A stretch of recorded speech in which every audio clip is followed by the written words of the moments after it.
Chemistry मंथन में आपका स्वागत है। अपना चैप्टर चल रहा है केमिकल बॉन्डिंग और आज अपन करेंगे बैक बॉन्डिंग। तो देखिए, बैक बॉन्डिंग करने से पहले मैंने आपको बताया था सिग्मा बॉन्ड का फॉर्मेशन और पाई बॉन्ड का फॉर्मेशन। तो देखिए, ओवरलैपिंग में अपन ये कर चुके हैं कि सिग्मा बॉन्ड किस तरीके से बनते हैं। तो सिग्मा बॉन्ड के लिए एस एस ओवरलैपिंग, तो देखिए एस एस ओवरलैपिंग से क्या बना, सिग्मा बॉन्ड। और एस पी ओवरलैपिंग ये किस तरीके से होती है, एस एस ओवरलैपिंग, ये एस ऑर्बिटल और ये क्या, एस ऑर्बिटल, ये क्या करते हैं, ओवरलैप करते हैं और बनता है सिग्मा बॉन्ड। ऐसे ही ये एस ऑर्बिटल और ये पाई ऑर्बिटल आपस में क्या करते हैं, सिग्मा बॉन्ड का फॉर्मेशन करते हैं। और एक है पी पी एक्सियल ओवरलैपिंग। तो पी पी एक्सियल ओवरलैपिंग किस तरीके से होती है, ये पी और एक ये पी क्या करते हैं, सिग्मा बॉन्ड का फॉर्मेशन करते हैं। इसी तरीके से एक पाई बॉन्ड का फॉर्मेशन होता है। तो पाई बॉन्ड का फॉर्मेशन कैसे होता है, पी ऑर्बिटल और पी ऑर्बिटल कोलिटरल ओवरलैपिंग करते हैं।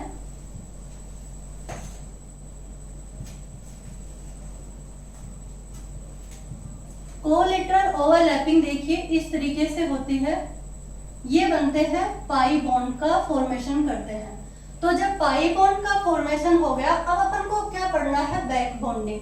तो बैक बॉन्डिंग में देखिए तीन तरीके से अपन बैक बॉन्डिंग पढ़ सकते हैं। या तो अपन देखते हैं पी पाई ओवरलैपिंग। तो देखिए पी पाई जो बॉन्डिंग बनेगा उसमें क्या होगा कि पी ऑर्बिटल ही पी ऑर्बिटल से क्या करेंगे, कोलिटरल ओवरलैपिंग करेंगे। अब कोलिटरल ओवरलैपिंग का मतलब होता है ये पी ऑर्बिटल और ये पी, इसकी ये लोब और ये लोब क्या करते हैं, पी ऑर्बिटल्स का निर्माण, और ये इस तरीके से क्या होता है, पी पाई ओवरलैपिंग होती है। तो देखिए पी पाई ओवरलैपिंग में क्या होगा, एक पी ऑर्बिटल ही दूसरे पी ऑर्बिटल के साथ में क्या करेगा, कोलिटरल ओवरलैपिंग करेगा।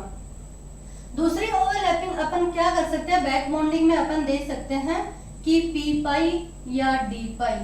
तो देखिए पी पाई और डी पाई का मतलब क्या हुआ कि एक पी ऑर्बिटल, तो ये पी और इस पी का किसके साथ में अपन ओवरलैपिंग होगी, डी के साथ में। अब देखिए डी ऑर्बिटल जो होता है उसका जो शेप है ये डबल डंबल होता है, ये डंबलाकार है और ये डबल डंबल है। और ये ओवरलैपिंग करेंगे तो देखिए इसकी लोब और इसकी लोब आपस में क्या कर रहे हैं, कोलेटरल ओवरलैपिंग करेंगे। और देखिए क्या होगा, पी पाई डी पाई फॉर्मेशन होगा। तो देखिए ये पी ऑर्बिटल और इसमें क्या करेंगे, ये जो डी ऑर्बिटल है ये क्या करेंगे, ओवरलैप करेंगे और बना देंगे पी पाई डी पाई। इसी तरीके से अपन तीसरा क्या पढ़ सकते हैं, डी पाई और डी पाई। तो देखिए डी पाई जो बॉन्डिंग होगी उसमें क्या होगा, एक डी ऑर्बिटल दूसरे डी ऑर्बिटल से कोलेटरल ओवरलैप करेगा और वहां पे क्या होगा, पाई बॉन्ड का फॉर्मेशन होगा। तो देखिए किस तरीके से एक डी ऑर्बिटल दूसरे डी ऑर्बिटल से क्या करता है, ओवरलैप करेगा। तो ये डी ऑर्बिटल इस डी ऑर्बिटल से क्या कर रहा है, ओवरलैप कर रहा है और क्या बनाएंगे, पाई बॉन्ड का फॉर्मेशन करेंगे और ये ओवरलैपिंग होगी डी पाई। ये एक डी है और एक डी है। तो देखिए बैक बॉन्डिंग में अपन क्या देखेंगे कि पी पाई और पी पाई डी पाई और डी पाई डी पाई बॉन्डिंग किस तरीके से होती है। तो देखिए ये आपको समझने से पहले मैं आपको बताऊं कि पी पाई बॉन्डिंग किस तरीके से देखेंगे। और इसका एग्जाम्पल जो सबसे अच्छा जो एग्जाम्पल होता है वो होता है बोरोन के हैलाइड्स। तो बोरोन के हैलाइड्स में किस तरीके से देखेंगे पी पाई बॉन्डिंग, वो देखिए।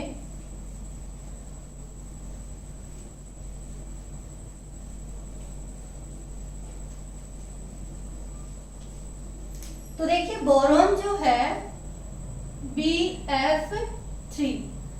BF3 का अगर मैं बताऊं, बोरोन का इलेक्ट्रॉनिक कॉन्फ़िगरेशन होता है 2s2 2p1। तो देखिए BF3 3 अनपेयर्ड इलेक्ट्रॉन चाहिए बोरोन को, क्योंकि फ्लोरीन कितने जुड़े हुए हैं, 3 जुड़े हुए हैं। तो देखिए ये p ऑर्बिटल और यहाँ पे ये है ग्राउंड स्टेट, ये इलेक्ट्रॉन यहाँ से क्या जाएगा p ऑर्बिटल में, इसे बोलते हैं एक्साइटेड स्टेट। और ये एक इलेक्ट्रॉन कहाँ चला गया, p में। अनपेयर्ड इलेक्ट्रॉन कितने हुए बोरॉन के पास, 3। तो जैसे ही 3 अनपेयर्ड इलेक्ट्रॉन हुए तो 3 फ्लोरीन क्या कर देते हैं, बॉन्ड बना लेंगे और ये क्या बन जाता है, BF3। तो देखिए यहाँ पे जो BF3 बना उसमें एक ये जो p ऑर्बिटल है ये क्या है, हाइब्रिडाइजेशन में भाग नहीं लिया क्योंकि हाइब्रिडाइजेशन तो हुआ sp2। और जब sp2 होता है तो अपन क्या करते हैं, बोरोन को किस तरीके से लिखते हैं, ये बोरोन और ये ट्राइगोनल प्लेनर, ये ट्राइगोनल प्लेनर शेप होती है। अब देखिए ये जो एक p ऑर्बिटल है ये अनहाइब्रिड p ऑर्बिटल है, यानी कि ये हाइब्रिडाइजेशन में भाग नहीं लिया, तो इस p ऑर्बिटल को क्या कहते हैं, वैकेंट है। तो वैकेंट अनहाइब्रिड p ऑर्बिटल, ये क्या है, वैकेंट अनहाइब्रिड p ऑर्बिटल। तो वैकेंट अनहाइब्रिड ऑर्बिटल कितना है, बोरोन के पास में 1 है। तो देखिए एक अनहाइब्रिड ऑर्बिटल है, बट यहाँ पे फ्लोरीन के पास क्या है, फ्लोरीन के पास में तो लोन पेयर है। और देखिए फ्लोरीन के पास क्या होता है, ये फुल फील्ड इलेक्ट्रॉनिक कॉन्फ़िगरेशन होता है और इसके पास क्या होता है, इलेक्ट्रॉन एक्स्ट्रा से पड़े होते हैं, ये जो लोन पेयर होते हैं। तो जब p पाई हो या d पाई हो, या तो अपन पढ़ते हैं p पाई या करेंगे अपन d पाई या फिर d पाई सॉरी।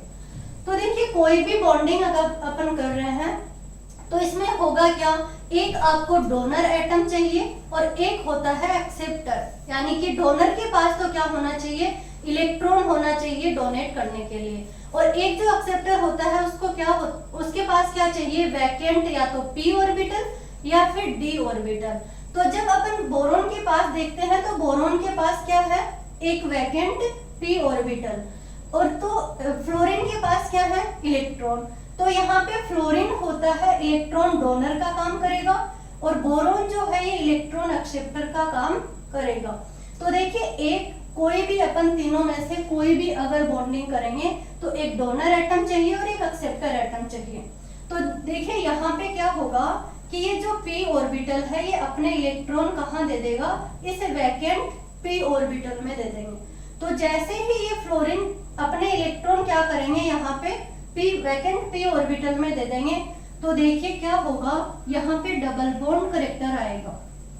और बोरोन में क्या आ जाएगा, देखिए बोरोन में डबल बॉन्ड करेक्टर आ जाएगा, ये पार्शियली डबल बॉन्ड करेक्टर आ जाता है, किसके कारण, p बॉन्डिंग के कारण। यानी कि यहाँ पे क्या हो रहा है, p पाई बॉन्डिंग। और ये p पाई बॉन्डिंग किस तरीके से होगी, अगर मैं बताऊं कि ये बोरोन है, ये इसका वैकेंट p ऑर्बिटल और यहाँ पे क्या है फ्लोरीन और यहाँ पे क्या है फ्लोरीन। फ्लोरीन के पास में क्या होता है, फुल फील्ड p ऑर्बिटल, इस फ्लोरीन के पास में भी फुल फील्ड p ऑर्बिटल और इस फ्लोरीन के पास में भी फुल फील्ड p ऑर्बिटल। तो देखिए होगा क्या, ये जो p ऑर्बिटल है ये इसको क्या करेगा, इलेक्ट्रॉन डोनेट करेगा, ये क्या करेगा, इलेक्ट्रॉन डोनेट करके क्या बनाते हैं, पाई बॉन्ड बनाते हैं। तो देखिए ये पाई बॉन्ड डबल बॉन्ड इस तरीके से बनेगा, किसमें, बोरोन में। तो ये बोरोन ट्राइफ्लोराइड है, इसमें क्या आ जाता है, डबल बॉन्ड करेक्टर आ जाते हैं। क्यों आ जाते हैं, क्योंकि p पाई बॉन्डिंग होती है, यही होती है बैक बॉन्डिंग, यानी कि ये जो क्या है आपका फ्लोरीन एटम है, ये बैक से क्या दे रहा है, इलेक्ट्रॉन दे रहा है। तो आपको समझ में आया कि अपन ने क्या पढ़ लिया, p पाई बॉन्डिंग देख ली। अब देखिए अपन आगे बात करें कि इस पे से क्वेश्चन कैसे पूछेंगे आपसे, एग्जाम में किस तरीके से क्वेश्चन पूछा जाएगा। तो देखिए उसके लिए जैसे ही बोरोन के हैलाइड हैं तो आपसे पूछ लिया जाता है कि बोरोन के जो हैलाइड हैं कौन से होते हैं बोरोन के हैलाइड, BF3, BCl3 और BBr3 और BI3। आपसे पूछ लिया जाता है कि एसिडिक ऑर्डर बताइए इसका, या फिर बॉन्ड ऑर्डर भी पूछ लेते हैं या फिर बॉन्ड स्ट्रेंथ का ऑर्डर भी पूछ लेते हैं। तो जब अपन इसका एसिडिक ऑर्डर बताएंगे तो किस तरीके से आएगा, देखिए अब बैक बॉन्डिंग तो अभी पी पाई बॉन्डिंग तो इनमें सब में होगी, इसमें भी होगी, इसमें भी होगी, इसमें भी होगी। बट देखिए इसका कारण है कि जो BF3 होता है इसमें जो ऑर्बिटल है ये है 2 ऑर्बिटल यानी कि 2p ऑर्बिटल, और फ्लोरीन है इसमें भी क्या है 2p ऑर्बिटल। तो देखिए फ्लोरीन और बोरोन में 2p ओवरलैपिंग हो रही है, तो इनकी साइज क्या होती है, बराबर होती है, यानी कि ये p ऑर्बिटल और ये p ऑर्बिटल दोनों की साइज क्या है इसमें बराबर है। जबकि देखिए अगर मैं इसमें आयोडीन की बात करूं तो क्या होता है, आयोडीन में बोरोन में तो क्या है p ऑर्बिटल 2p है, बोरोन में तो 2p है और यहाँ पे 5p आ जाता है, देखिए 3p 4p और 5p आ जाता है। तो 5p का अगर साइज देखें तो ये इस तरीके से बड़ा साइज हो जाता है। तो देखिए केमिस्ट्री में क्या होता है कि जो ओवरलैपिंग हो या फिर कोई भी अपन पढ़ते हैं, जैसे हाइब्रिडाइजेशन भी अगर अपन ने देखा था तो सेम एनर्जी सेम ऑर्बिटल, यानी कि एनर्जी भी अपन देखते हैं तो सेम के जो साथ में होते हैं वो ही क्या करते हैं कंबाइंड होते हैं। तो यहाँ पे भी क्या है सेम साइज है, तो सेम साइज के ऑर्बिटल जो है उसमें क्या होगी ओवरलैपिंग ज्यादा होगी, और यहाँ पे क्या हो रहा है ये साइज छोटा है और ये बड़ा है, तो देखिए ओवरलैपिंग मतलब होगी तो सही बट बहुत कम ओवरलैपिंग होगी। तो अगर आपसे पूछा जाए कि इन सब में ओवरलैपिंग का ऑर्डर क्या होता है तो सबसे ज्यादा ओवरलैपिंग क्या होगी इसमें होगी। क्यों होगी, क्योंकि 2 पाई और 2 पाई में ही ओवरलैपिंग हो रही है, यानी कि ये जो साइज है ये क्या है इक्वल है, और यहाँ पे क्या हो रही है ओवरलैपिंग इफेक्टिव हो रही है, एक्सटेंड ओवरलैपिंग हो रही है। तो देखिए ओवरलैपिंग अच्छी होगी तो यहाँ पे ये क्या है बोरोन का जो फ्लोराइड है इसमें क्या होगा, अगर अपन बात करें एसिडिक करेक्टर की तो एसिडिक करेक्टर में सबसे पहले तो देखिए किसमें ज्यादा एसिडिक करेक्टर होंगे।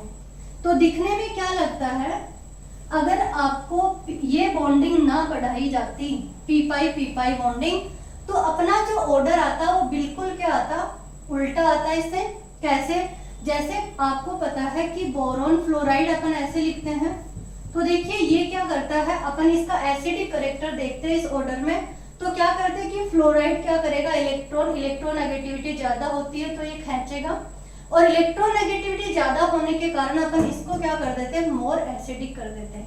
बट जब अपन ने डी पाई पी पाई पढ़ लिया तो देखिए इसके इलेक्ट्रॉन तो क्या आ गए पी पाई बॉन्डिंग में क्या हो गए पार्टिसिपेट हो गए, और इन सब में क्या आ गया डबल बॉन्ड करेक्टर आ गए, तो इसके इलेक्ट्रॉन क्या हुए मतलब पार्टिसिपेट हो गए पी पाई बॉन्डिंग में, तो ये क्या है आसानी से इलेक्ट्रॉन नहीं दे सकता। और देखिए अगर एसिडिक की बात करें तो सबसे ज्यादा जो एसिडिक ऑर्डर होगा वो क्या होगा Bi3 का, फिर BBr3 का, और फिर क्या होगा BCl3 का ऑर्डर होगा। तो अगर मैं बात करूं एसिडिक ऑर्डर की तो ये होता है एसिडिक ऑर्डर किसमें बोरोन के हैलाइड में। अब यहाँ पे आपसे पूछ सकता है अगर आपको पी पाई का ऑर्डर दे तो पी पाई बॉन्डिंग किसमें होगी इसके अंदर होगी। तो आपसे पूछा जाए कि जितनी ज्यादा बैक बॉन्डिंग होती है उसमें बॉन्ड ऑर्डर क्या होता है उतना ही ज्यादा होता है। बॉन्ड ऑर्डर का मतलब है एमओटी में अपन बॉन्ड ऑर्डर करेंगे, यानी कि एक होता है सिंगल बॉन्ड, एक होता है डबल बॉन्ड और एक होता है ट्रिपल बॉन्ड। इतना ही समझ लीजिए एक बार यहाँ पे। तो बॉन्ड ऑर्डर का मतलब है इसका बॉन्ड ऑर्डर क्या होगा सबसे ज्यादा होगा, इसका उससे कम और इसका उससे कम। एमओटी में आपको समझ में आ जाएगा कि बॉन्ड ऑर्डर क्या होता है। तो देखिए जितनी ज्यादा ओवरलैपिंग होगी बॉन्ड ऑर्डर क्या होगा उतना ही ज्यादा, बॉन्ड स्ट्रेंथ भी क्या होगी उतनी ही ज्यादा, और बॉन्ड एनर्जी भी क्या होगी उतनी ही ज्यादा। तो बॉन्ड ऑर्डर डायरेक्टली प्रोपोर्शनल होता है बॉन्ड स्ट्रेंथ के और बॉन्ड एनर्जी के। अब आपसे पूछा जाए कि आप एक बॉन्ड एंगल पे भी क्या होता है क्वेश्चन आ सकते हैं, यानी कि जो बैक बॉन्डिंग होती है वो एसिडिटी के बारे में पूछ सकते हैं, बॉन्ड एंगल के बारे में पूछ सकते हैं, बेसिसिटी के बारे में आपसे पूछ सकते हैं। तो देखिए बॉन्ड एंगल की अगर अपन बात करें तो एक दो एग्जाम्पल देखिए।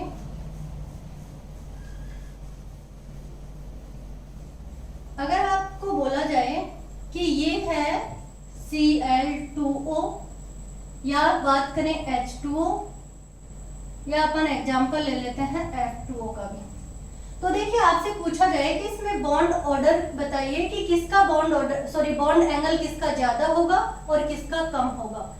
तो यहाँ पे क्या होता है कि Cl होना क्या चाहिए था, अपन ने बॉन्ड एंगल जब मैंने पढ़ाया आपको, बॉन्ड एंगल पे पूरा सेपरेट वीडियो बना हुआ है अपना, तो जब बॉन्ड एंगल पढ़ाया तो मैंने क्या बताया कि बॉन्ड एंगल निकालने के लिए अपन सबसे पहले हाइब्रिडाइजेशन देखते हैं।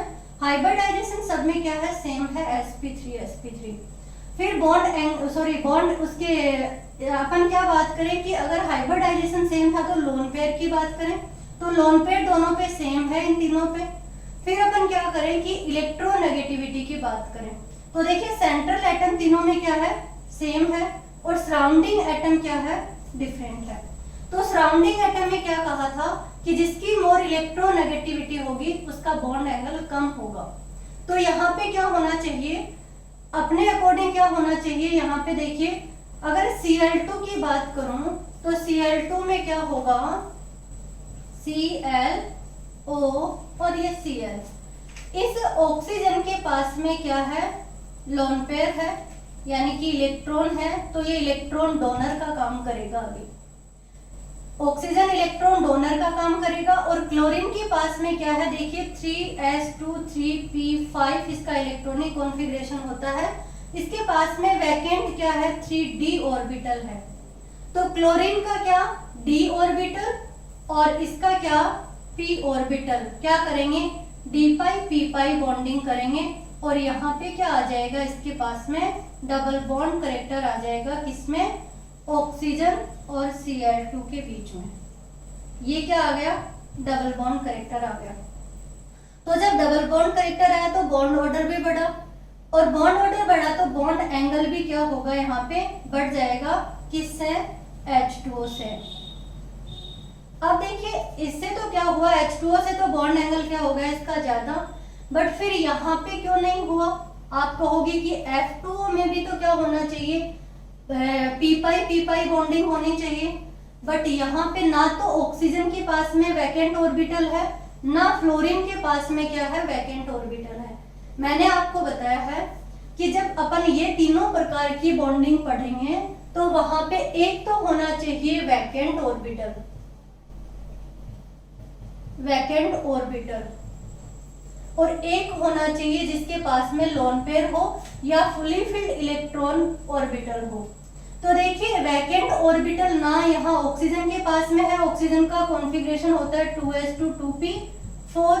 अपन देखते हैं कि यहाँ पे कोई p ऑर्बिटल वैकेंट नहीं है, और फ्लोरीन के पास में भी वैकेंट ऑर्बिटल नहीं है, इसका होता है 2p5 2s2 2p5। तो देखिए फ्लोरीन के पास में भी कोई भी क्या नहीं है, वैकेंट ऑर्बिटल नहीं है। तो जब वैकेंट ऑर्बिटल ही नहीं है तो देने वाला कहाँ पे देगा, तो इसमें क्या नहीं होती, p पाई बॉन्डिंग नहीं होती। तो देखिए अब इन दोनों में से बॉन्ड एंगल पे कैसे क्वेश्चन निकालेंगे, इन दोनों का बॉन्ड एंगल कैसे देखें अपन कि किसका बॉन्ड एंगल ज्यादा होता है और किसका कम होता है। तो मैंने क्या कहा था कि सेंट्रल एटम तो दोनों में क्या है, सेम है, बट सराउंडिंग एटम की इलेक्ट्रॉन नेगेटिविटी देखें तो किसकी कम है, सराउंडिंग एटम की, किसकी, H2O की कम है, तो बॉन्ड एंगल H2O में ज्यादा होगा और F2O में क्या होगा, सबसे कम होगा। यानी कि जब सेंट्रल एटम की इलेक्ट्रोनेगेटिविटी बढ़ती है तो बॉन्ड एंगल भी बढ़ता है, बट अगर सराउंडिंग एटम की इलेक्ट्रोनेगेटिविटी बढ़ेगी तो बॉन्ड एंगल कम होगा। तो यहाँ पे सराउंडिंग एटम की इलेक्ट्रोनेगेटिविटी ज्यादा है, किससे, हाइड्रोजन से, तो बॉन्ड एंगल क्या होगा, कम होगा। तो ये क्वेश्चन एग्जाम में पूछा जाता है कि Cl2 या H2O से कंपैरिजन करवा लें, इन दोनों से कंपैरिजन करवा लें, या तीनों से कंपैरिजन करवा लें। तो आपका ऑर्डर क्या आया निकल के कि Cl2O का बॉन्ड ऑर्डर सबसे ज्यादा होगा, फिर H2O का होगा और फिर क्या होगा, F2O का बॉन्ड ऑर्डर होगा।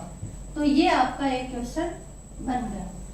अब देखिए उसके बाद में अपन देखते हैं कि आपने नाम सुना है ईथर का। ईथर क्या है, ऑर्गेनिक कंपाउंड है। ईथर होता है OCH3CH3,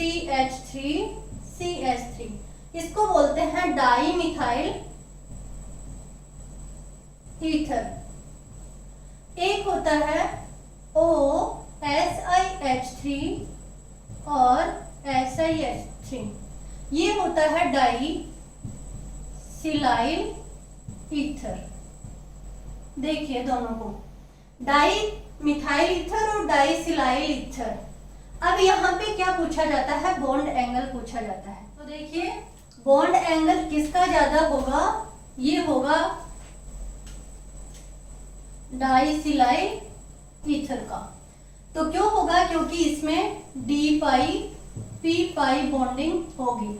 डी पाई पी पाई क्यों होगी, क्योंकि p ऑर्बिटल तो यहाँ पे है जिसके पास में इलेक्ट्रॉन है, और यहाँ पे सिलिकॉन का कॉन्फ़िगरेशन होता है 3s2 3p4, तो इसके पास में वैकेंट d ऑर्बिटल है, और यहाँ पे d ऑर्बिटल और यहाँ पे p ऑर्बिटल क्या करेंगे, d पाई p पाई ओवरलैपिंग करेंगे।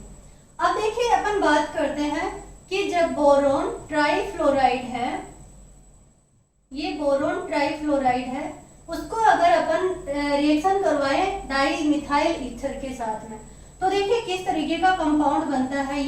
ये बनाता है कोऑर्डिनेशन कंपाउंड बनाता है डाई मिथाइल ईथर के साथ में, और ये एक स्टेबल कॉम्प्लेक्स बन गया, क्योंकि पहले क्या था, इसके पास में इलेक्ट्रॉन डेफिशिएंट कंपाउंड था ये, और लुईस एसिड भी बोलते हैं।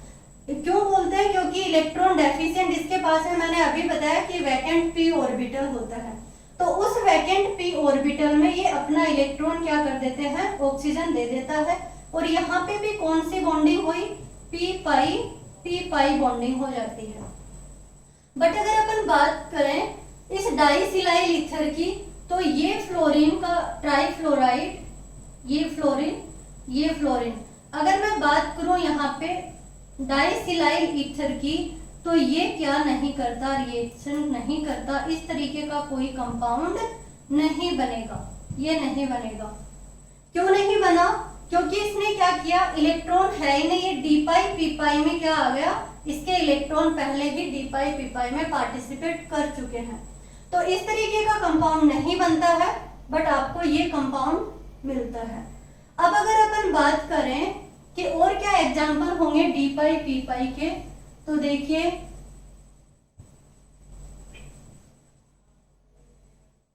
एक है ट्राई मिथाइल सिलेन और एक है ट्राई मिथाइल एमीन। तो देखिए ट्राई मिथाइल एमीन कैसे होता है, ये नाइट्रोजन और ये है CH3 इसको क्या बोलते हैं, ट्राई मिथाइल एमीन। और एक होता है SiH3 और ये होता है ट्राई सिलाइल एमीन। अब देखिए इन दोनों, ये वेरी इंपॉर्टेंट है वैसे दोनों एग्जाम्पल, और इसमें से क्या पूछा जाता है आपको, या तो आपको बॉन्ड ऑर्डर पूछा जाएगा, या हाइब्रिडाइजेशन पूछा जाएगा, या फिर इसकी बेसिक कैरेक्टर पूछा जाएगा कि कौन एसिडिक होता है और कौन बेसिक होता है। तो देखिए यहाँ पे होगा क्या, सबसे पहले तो यहाँ पे नाइट्रोजन के पास में तो क्या है, लोन पेयर है, और सिलिकॉन के पास में क्या है, डी ऑर्बिटल है। तो देखिए नाइट्रोजन के पास में इलेक्ट्रॉन है, बट यहाँ पे वैकेंट ऑर्बिटल नहीं है, तो इनमें क्या होगा, नाइट्रोजन की जो होगा, ये देखिए CH3, ये CH3 और ये CH3, ये पिरामिडल शेप होगी इसकी, और क्या होगा इसमें sp3 हाइब्रिडाइजेशन होगा। हाइब्रिडाइजेशन कौन सा होगा, sp3। अब देखिए यहाँ क्या होगा, ये जो ट्राइसिलाइल एमीन है इसमें नाइट्रोजन और ये सिलिकॉन के डी ऑर्बिटल आपस में क्या करेंगे, डी पाई पी पाई बॉन्डिंग करेंगे, और डी पाई पी पाई बॉन्डिंग करेंगे तो यहाँ पे डबल बॉन्ड करेक्टर आएगा, और जो शेप होगी वो ट्राइगोनल प्लेनर हो जाएगी। देखिए किस तरीके से हो जाएगी, ये SiH3 और ये SiH3 और ये SiH3, ये क्या बना लेंगे, पार्शियली इनमें क्या आ जाएगा, डबल बॉन्ड करेक्टर आ जाएगा, और इसके कारण क्या होगा, यहाँ पे इसका क्या होगा, हाइब्रिडाइजेशन sp2 हो जाएगा। sp2 हाइब्रिडाइजेशन हो गया, और शेप क्या कहोगे, trigonal planar, trigonal planar shape हो जाएगी और हाइब्रिडाइजेशन हो जाएगा sp2। अब आप खुद ही बता दीजिए कि अगर इसमें बेसिक कैरेक्टर की बात करें तो इसके लोन पेयर कहाँ गए, डी पाई पी पाई में गए। इसके जो नाइट्रोजन के लोन पेयर तो यहाँ पे डी पाई पी पाई बना लिया, बट यहाँ पे इसमें ट्राई मिथाइल एमीन में लोन पेयर क्या है, यहाँ पे है अपना ऐसा का ऐसा। तो जब लोन पेयर डोनेट करने की बात आएगी तो ये एमीन क्या करेगा, लोन पेयर दे देगा। तो बेसिक कैरेक्टर की बात करूं कि मोर बेसिक कौन होगा, तो मोर बेसिक होगा ट्राई मिथाइल एमीन। तो ये तो इसमें बेसिक कैरेक्टर पूछ सकते हैं या बॉन्ड एंगल पूछ सकते हैं। देखिए होना क्या चाहिए था, ये नाइट्रोजन और नाइट्रोजन दोनों क्या है, सेंट्रल एटम, दोनों के नीचे क्या है, कार्बन और ये सिलिकॉन। तो देखिए कार्बन और सिलिकॉन दोनों एक ही ग्रुप में आ रहे हैं, तो होने को क्या होना चाहिए, दोनों सेम ही होने चाहिए, but D pi P pi bonding के कारण यहाँ पे हाइब्रिडाइजेशन और जो शेप होती है ये अलग हो जाती है। और बेसिक कैरेक्टर तो आपको समझ में आ रहा है कि लोन पेयर क्या करेगा, ये आसानी से दे देगा, तो बेसिक कैरेक्टर इसके क्या होंगे, ज्यादा होंगे। अब ऐसे ही अपन बात करें कि एक एग्जाम्पल और पूछा जाता है। एग्जाम्पल क्या है, CHF3 और एक एग्जाम्पल है CHCl3। तो देखिए CHF3 और ClF3 में दोनों में पूछा जाता है एसिडिक कैरेक्टर क्या है। तो देखिए एसिडिक कैरेक्टर निकालने के लिए अपन क्या करेंगे, ये जो है इसके कॉन्जुगेटेड एसिड बनाएंगे पहले। तो देखिए अगर मैं बात करूं कि इनका जो कॉन्जुगेटेड एसिड बनेगा वो देखिए क्या होगा, ये H प्लस चला जाएगा तो यहाँ Cl3 माइनस बना, और यहाँ क्या बना, CF3 माइनस। अब देखिए क्या होगा कि इसका एसिडिक कारण क्या होगा कि यहाँ पे क्या बन रहा है, देखिए ये क्लोरीन, ये कार्बन के साथ में 3 क्लोरीन जुड़े हुए हैं, और ये नेगेटिव चार्ज, इधर भी क्या है, कार्बन के साथ 3 फ्लोरीन जुड़े हुए हैं, और ये क्या है, नेगेटिव चार्ज।